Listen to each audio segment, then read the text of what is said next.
ಅಮ್ಮ, ತಲೆನೋವಾಗ್ತಿದೆ. ವಿಕ್ಸ್ ಎಲ್ಲ ಇಟ್ಟಿದ್ಯಾ? ವಿಕ್ಸ್ ಬೇಕೇನವ? ಇರು ಒಂದ್ ನಿಮಿಷ. ತಗ. ಅಮ್ಮ, ನನ್ ಕಾಂಪ್ಯಾಕ್ಟ್ ಪೌಡರ್ ಏನಾದ್ರು ನೋಡ್ದಾ? ಎಲ್ಲಿ ಹುಡ್ಕಿದ್ರೆ ಸಿಗ್ತಾನೆ ಇಲ್ಲಪ್ಪ. ಆ ಮೊಗಕ್ಕೆ ಹಚ್ಕೊಂತಾರಲ್ಲ ಅದಾ? ಇರು ಒಂದ್ ನಿಮಿಷ. ನೋಡು, ಇದೇನಾ?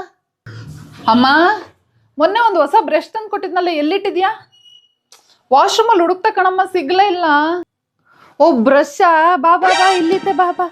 ತಗ. ಅಯ್ಯೋ ರಾಮ, ಸರಿ ಕೊಡಿಲಿ. ಅಮ್ಮ, ನನ್ ಬಾಚಣಿಗೆ ಎಲ್ಲಿಟ್ಟಿದ್ಯಾ? ಅಯ್ಯೋ, ಬಾಚಣಿಗೆನೇನವ, ಇಲ್ಲಿಟ್ಟಿದೀನಿ, ಬಾ. ತಗ. ಅಮ್ಮ, ನನ್ ಚಾರ್ಜರ್ ಏನಾದ್ರು ನೋಡ್ದಾ? ಇಲ್ಲಿ ನನ್ ಬೆಡ್ ಮೇಲೆ ಇಟ್ಟಿದ್ದೆ, ಸಿಗ್ತಾನೆ ಇಲ್ಲ ಇವಾಗ. ಚಾರ್ಜರ್ ಎಲ್ಲಿ ಬೇಕಲ್ಲಿ ಬಿಸಾಕ್ಬಿಡ್ತಾರ? ನನ್ನನ್ ಕೇಳು, ಎಷ್ಟು ಜೋಪಾನಾಗಿ ಇಟ್ಟಿದ್ದೀನಿ ಅಂತ. ನೋಡು, ಎಷ್ಟು ಜೋಪಾನಾಗಿ ಇಟ್ಟಿದ್ದೀನಿ. ಅಲ್ಲ ಕಣಮ್ಮ, ಎಲ್ಲಾನು ತಗೊಂಡೋಗಿ ನೀನ್ ಬೆಡ್ ಅಡಿಗೆ ಇಡ್ಕಂತಿಯಲ್ಲ, ಅದನ್ನ ಏನ್ ಅನ್ಕೊಂಡಿದ್ಯಾ? ಅದೇನ್ ವಾರ್ಡ್ರೋಬಾ? ಅದ್ ಹಂಗಲ್ಲ ಕಣವ. ನೀವು ಅಪ್ಪ ಮಕ್ಳು ಎಲ್ಲ ವಸ್ತುನ ತಂದು ಎಲ್ಲಿ ಬೇಕಲ್ಲಿ ಬಿಸಾಕ್ಬಿಡ್ತೀರಾ. ಆಮೇಲೆ ಯಾವಾಗ ಬೇಕೋ ಅವಾಗ ಅದೆಲ್ಲಿ ಇದೆಲ್ಲಿ ಅಂತ ಹೇಳ್ಬಿಟ್ಟು ನನ್ನ ತಲೆ ತಿಂತೀರಾ.